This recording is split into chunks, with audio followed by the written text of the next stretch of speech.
Yeah, I haven't gone this one. For him. Okay, we're going to get our voices warmed up here.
That was fancy. Good morning.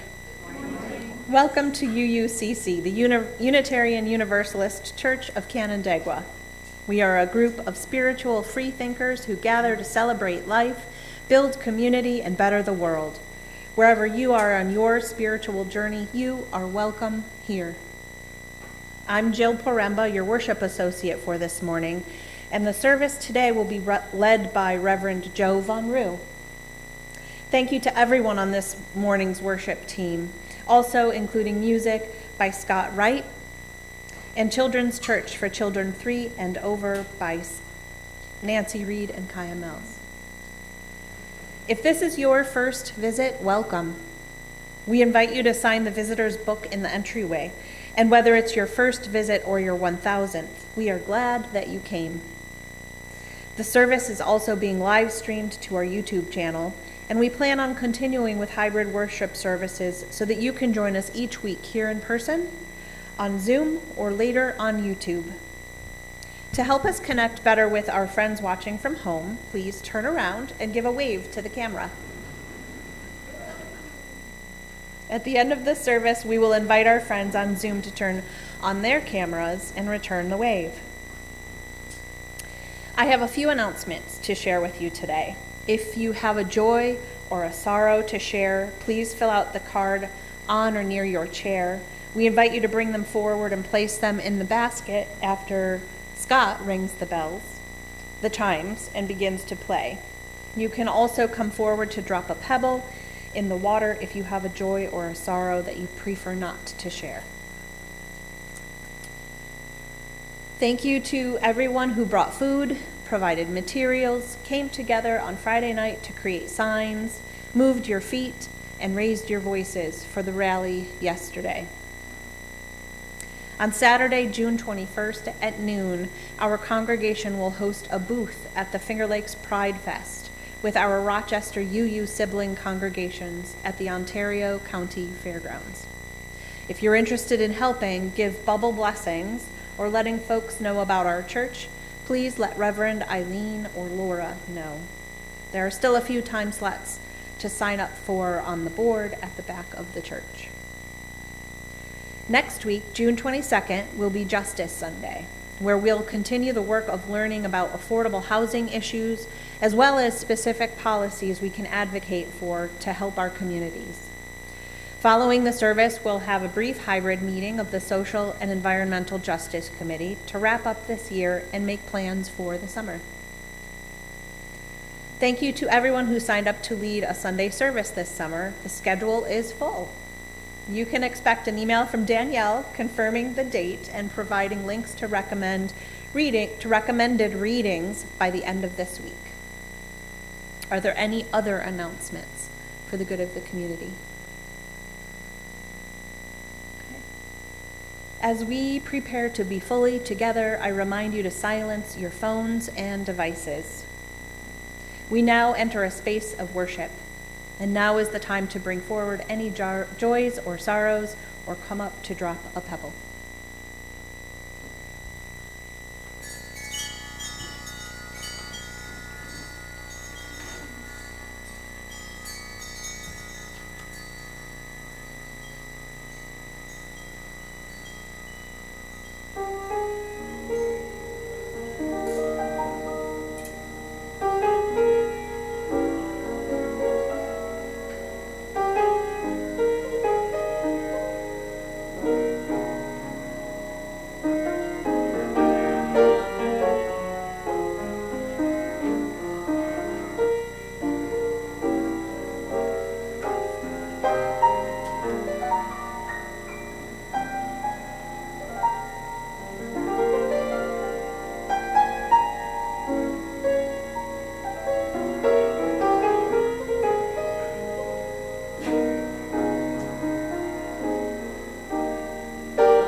Would anyone like to help with the chalice lighting?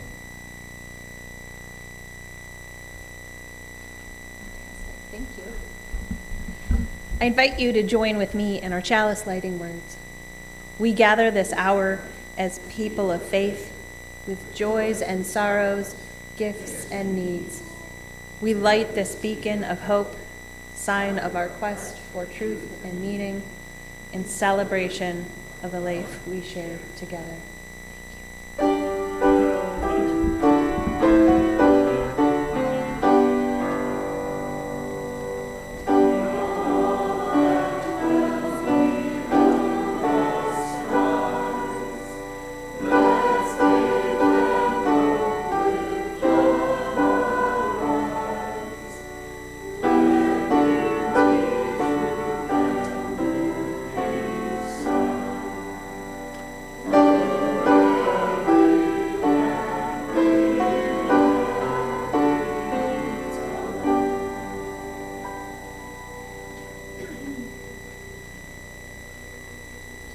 Good morning.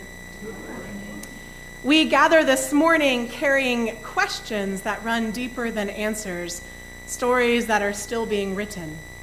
Irish poet Pradeep Atuma writes, "And I said to him, are there answers to all of this?" That was my line. That was your line. That's okay. Do you want me to repeat it? Let's try again. Okay. Otuga writes, And I said to him, are there any answers to all of this? and he said, the answer is in a story, and the story is being written. But there is so much pain. And she answered plainly, pain will happen. Will I ever find meaning? And they said, you will find meaning where you give meaning. The answer is in a story, and the story isn't finished. Today we come not seeking neat conclusions, but embracing the holy work of being human together. We come as authors of our own becoming, as witnesses to each other's courage, as people who understand that every morning offers another page in the story we are writing together. So let us worship in the spirit of those who trust the unfinished story, who find meaning in the making, who know that pain and possibility can coexist in the same brave heart. Won't you rise and join us this morning as we turn in our teal hymnals to number 1000. Follow my lead and we'll get through it together.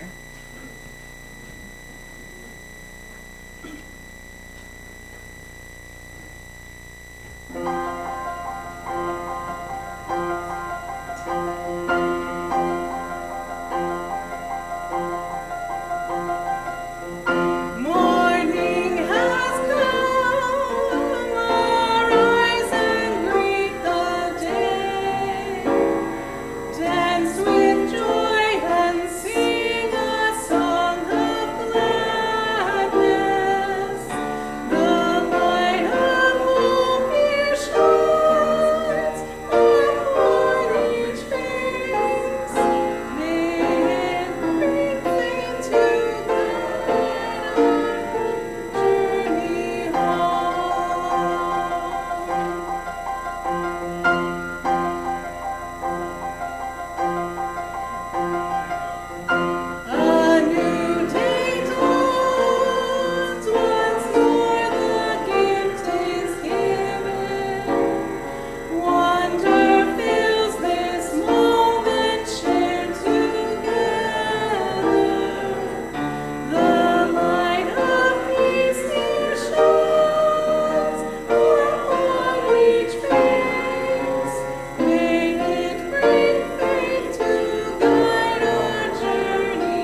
friend last Sunday. What was happening in my church?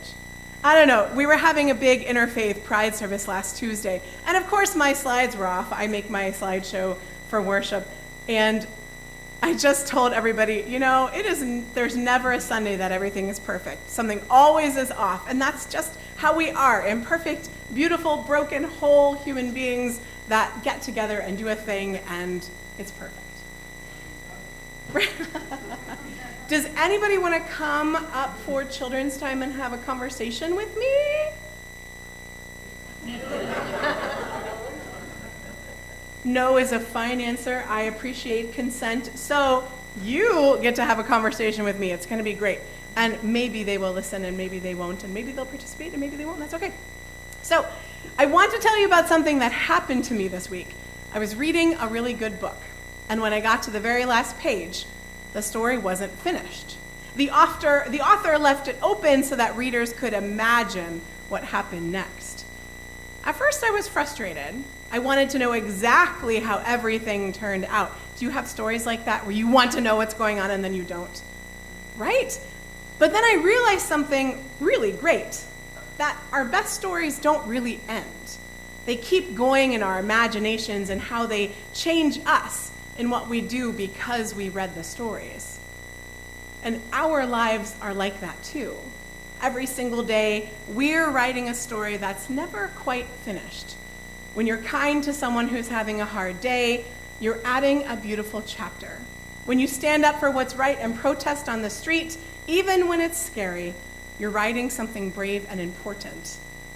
And sometimes, grown-ups think they need to have their whole story figured out before they can do important things. But some of the most amazing chapters get written by people who are still figuring things out as they go.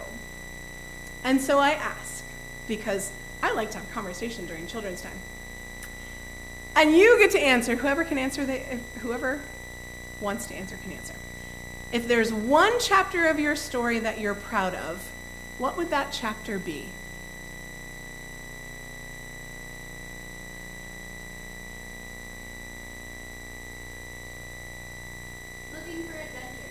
Looking for adventures. Danielle is all about adventures. Leaving your first husband. Yes, Queen. That's awesome. Rock on you. What else? Leaving my second wife. Leaving your second. I love that for you. What other chapters are we proud of? Putting a soul-sucking job. Yes, yes. What else? Being a dad. Being a dad. These are all excellent chapters. If you could write the next chapter in your life, what do you think would happen? What would you like to happen? Yeah, growth. Excellent. What else? Peace. Same. More collaborative experiences with other More collaborative experience with other artists. I love that. What else? coming back to the Shire. Coming back to the Shire? I love that.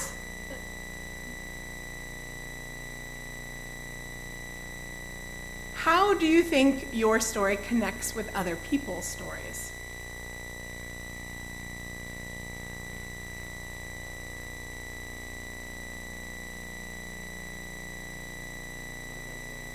Yes, protesting. Excellent. When I was out protesting in Syracuse yesterday, I just weep when I'm protesting. I cry because of the incredible stories that are being woven together and that we're all coming together for this thing. And then I laugh at the Trump supporters who are in their cars having big feelings who are stuck in traffic in between our protests. It's great. What else? How does your story connect with others?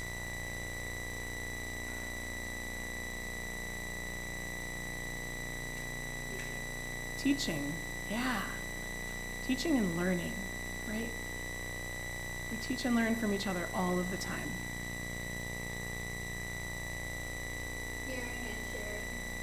Caring and sharing.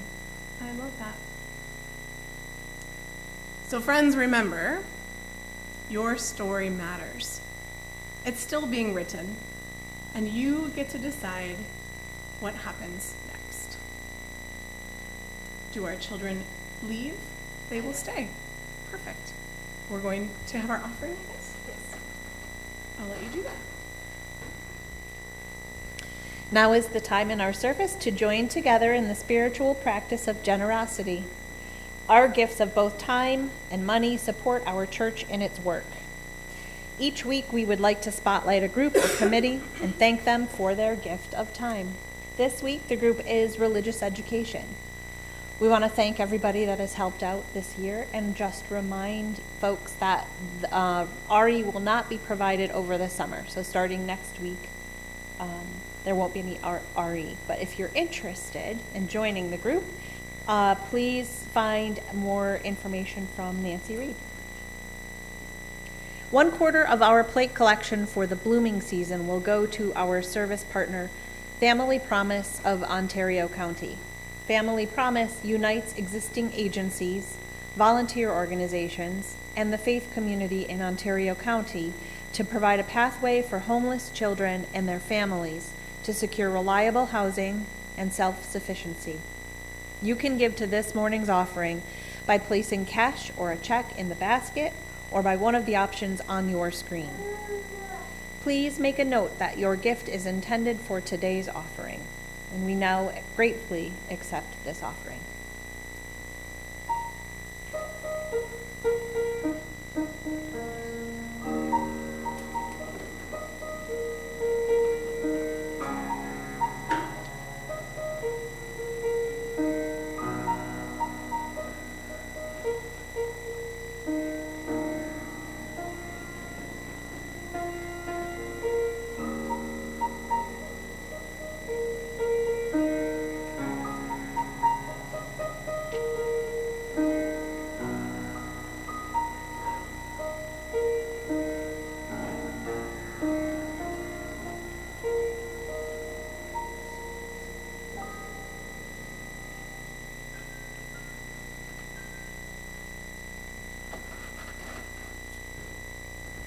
We have quite a bit to celebrate today. Carrie is feeling proud of Fiona, who will be graduating from Canandaigua Academy next week.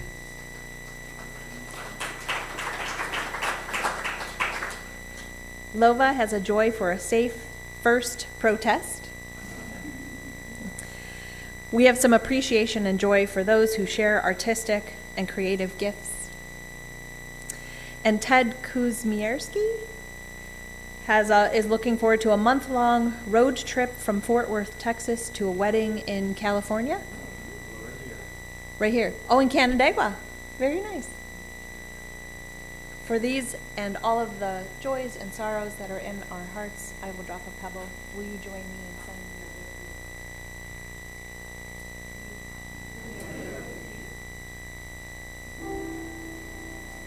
sending your Oh, yes. At this time, if there are any children who would like to attend religious education, please go downstairs with Kaya and Nancy.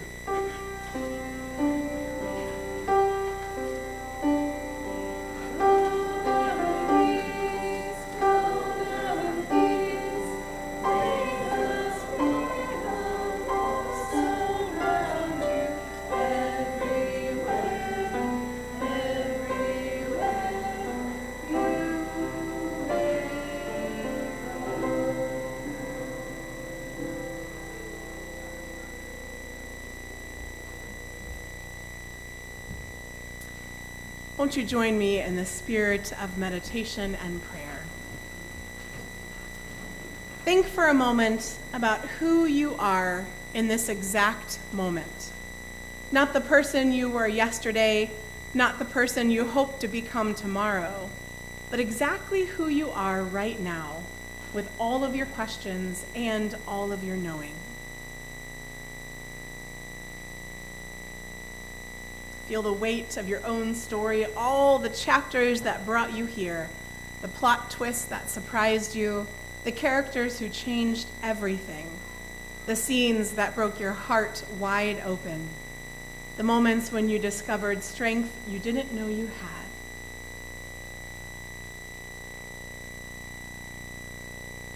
your story isn't finished. Even now, as we sit together, new possibilities are stirring, new connections forming, new courage growing. Breathe into the truth that pain and beauty often go together, that meaning isn't something you find like a lost object, but something you create through how you show up, how you love, how you choose to matter. Rest in this. You are both the author and the beloved character in a story that the world needs. Trust the unfinished chapters. Trust your power to write what comes next. Won't you be silent with me for 7 breaths?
Well, you've arrived at an interactive sermon this morning.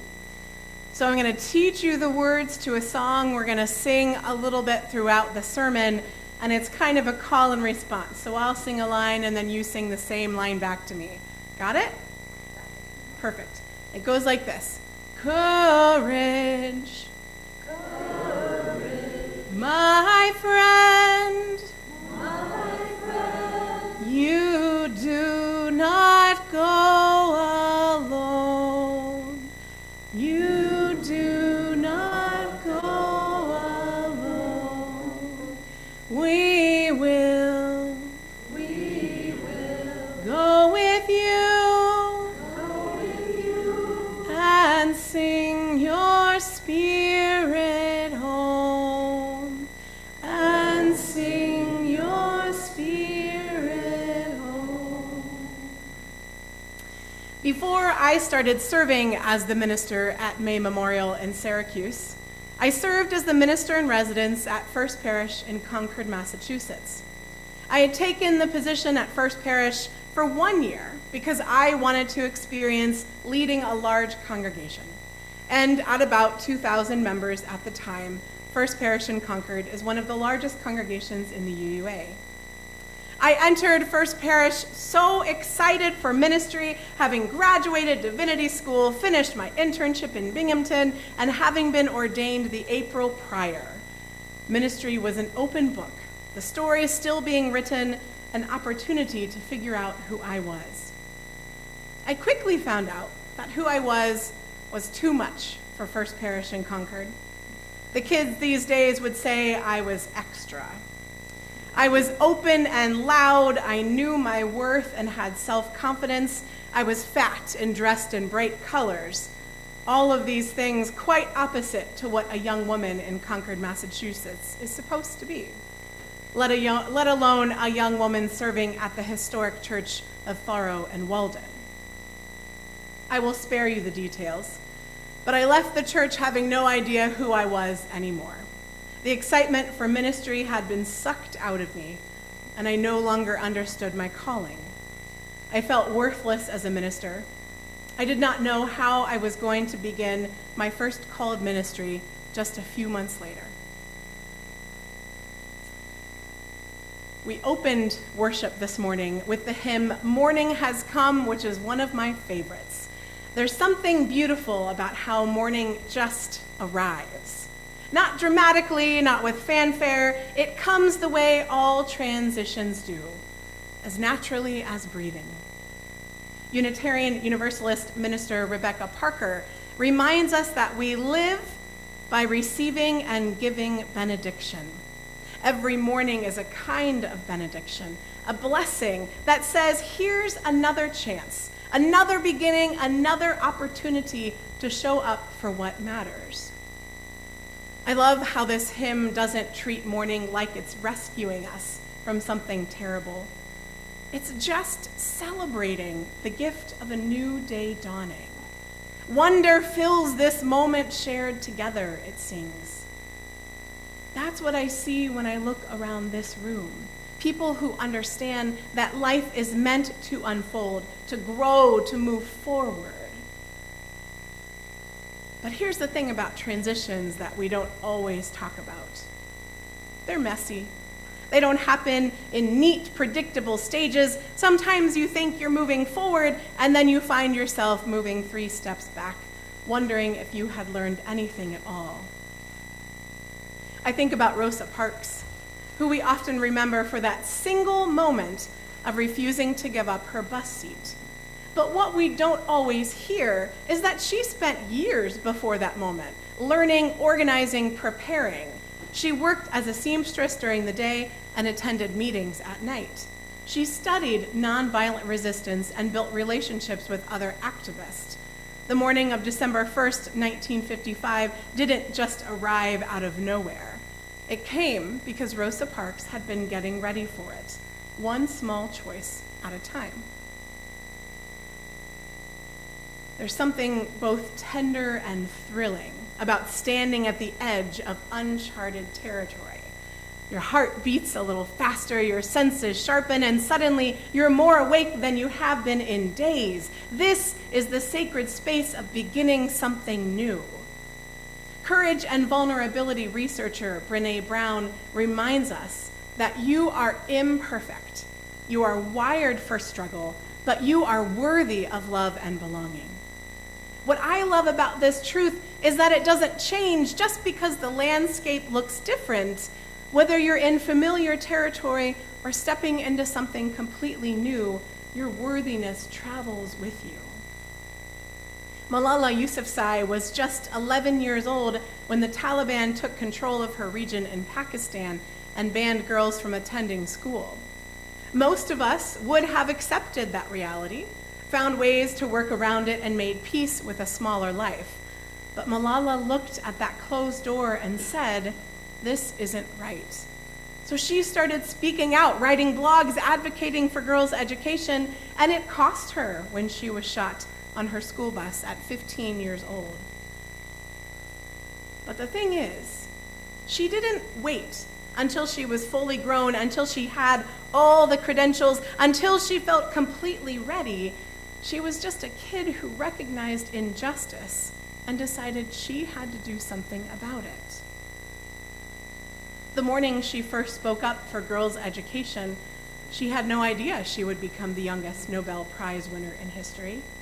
She just knew she could not stay silent.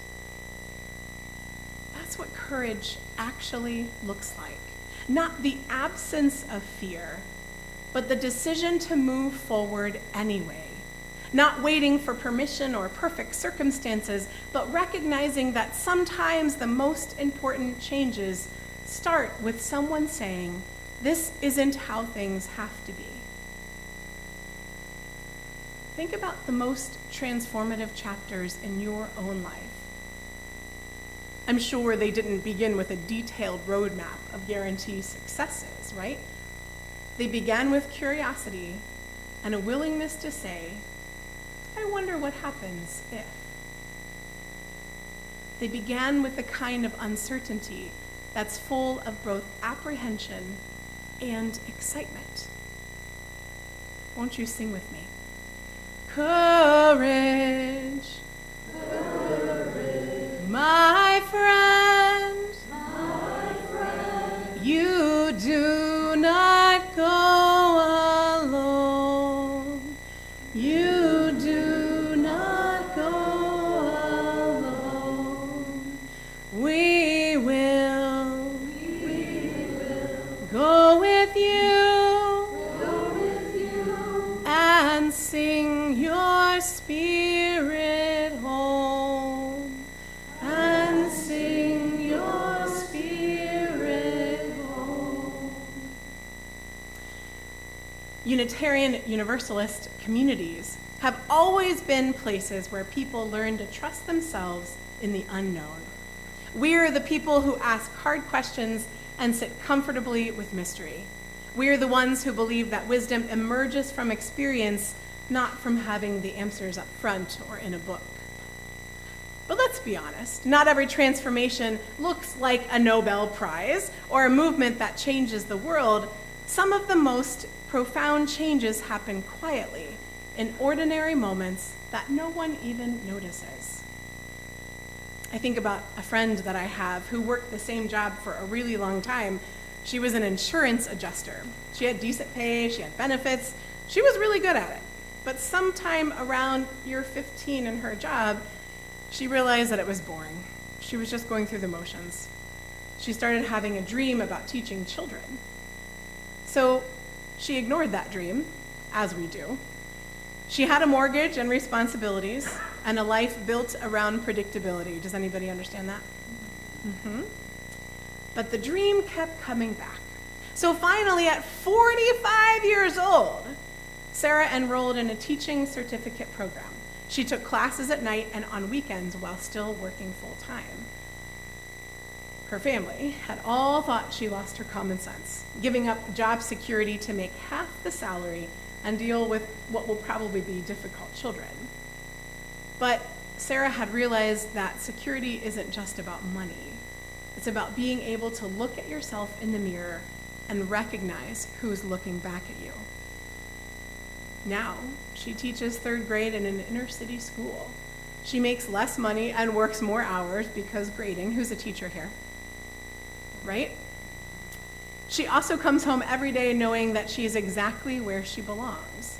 She tells me the first time a struggling reader had finally got through a whole book, she understood what she had been missing all of those years sitting in an insurance office.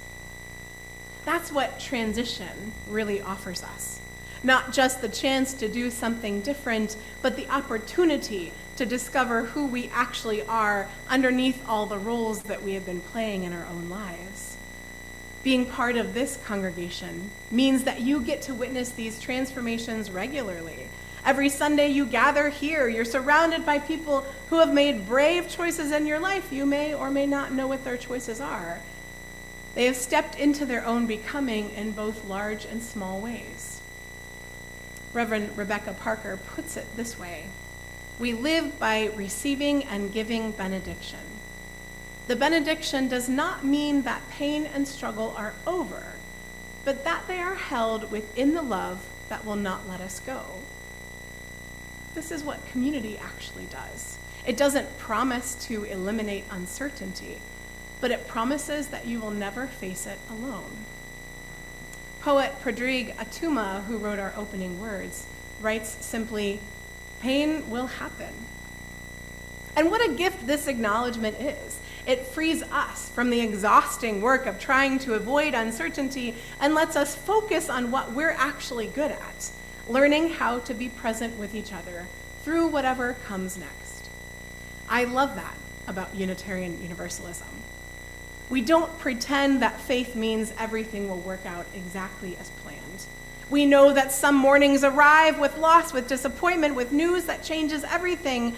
What we trust is that even those mornings carry a possibility, that even the most difficult transitions can become doorways to deeper compassion, stronger connection, and more authentic living. Amen, sister, amen, right? She loves this. In her poem, Courage, Anne Sexton writes that real bravery isn't done with a banner, but quietly, with only a hat to cover your heart. This congregation has been demonstrating that kind of steady, humble courage all along.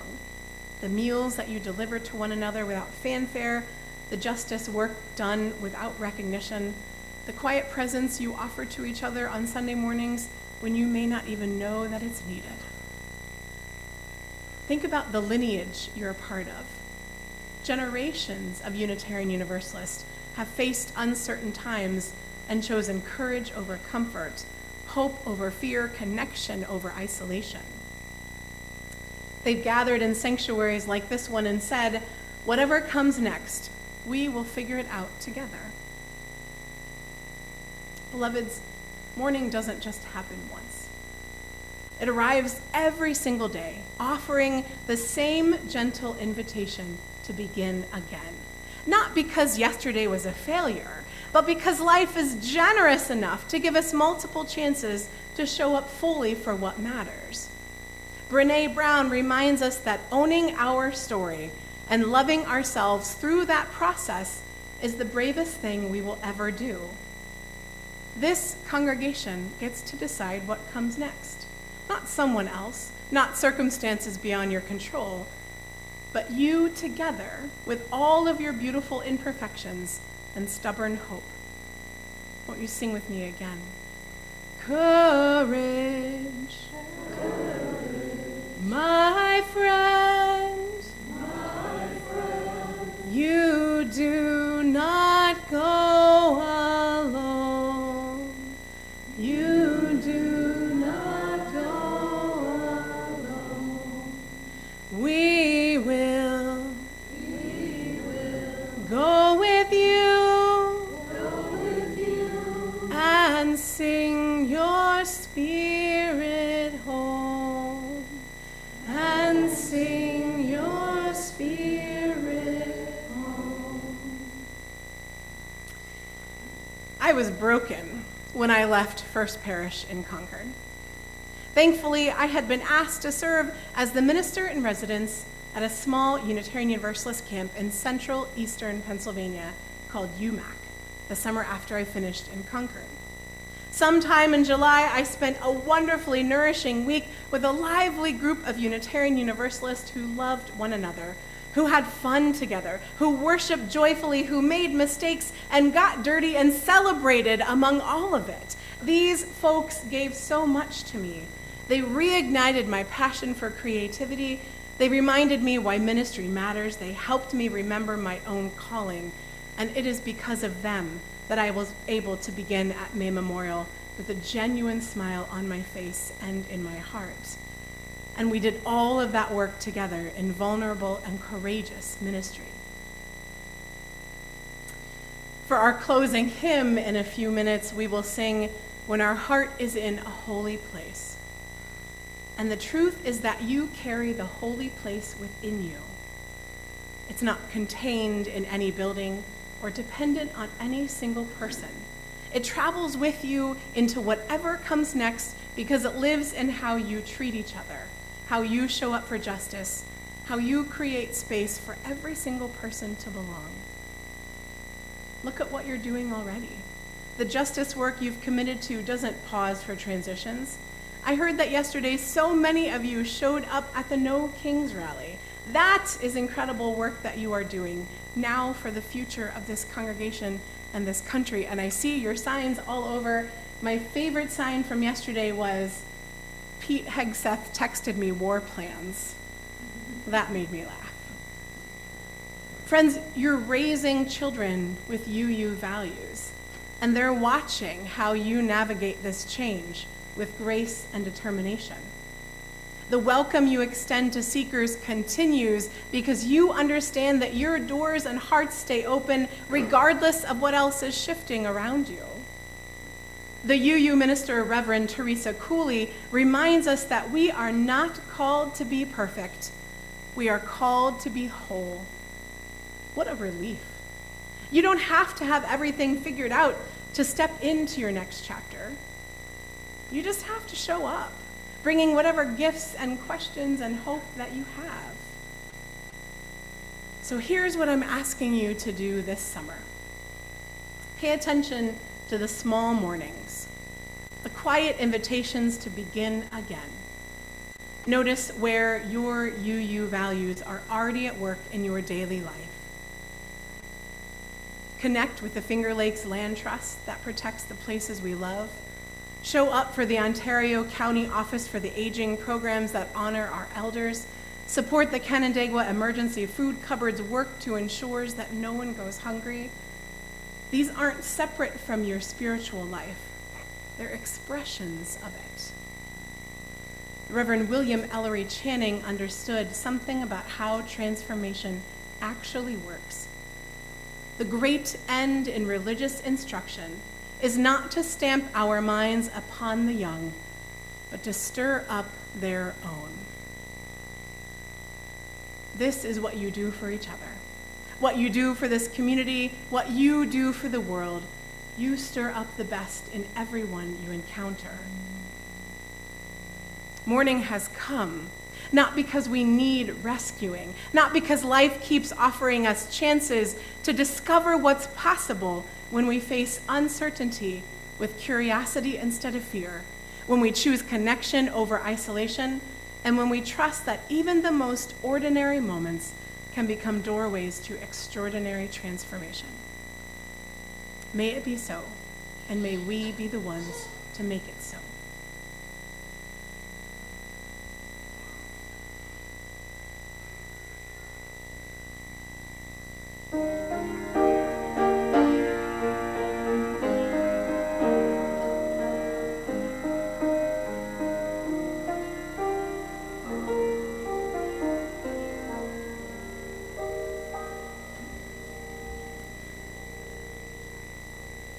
Friends, go now as authors of your own becoming, trusting the unfinished story. Where you encounter pain, may you also find purpose. Where you seek meaning, may you remember it lives in how you choose to matter. The story continues through your courage, your compassion, your willingness to write new chapters of justice and of joy. And as you leave this place, may you write your next chapters in the bold ink of your truest selves, knowing that your story matters, not because it's perfect, but because it's authentically, courageously, and beautifully yours. Won't you rise in body or in spirit and turn in your teal hymnal to number 1008 as we sing together.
If you are with us today on Zoom and would like to wave goodbye at the end, you can turn your camera on now. Please join me in our words for extinguishing the chalice. We extinguish this flame, but not the light of truth.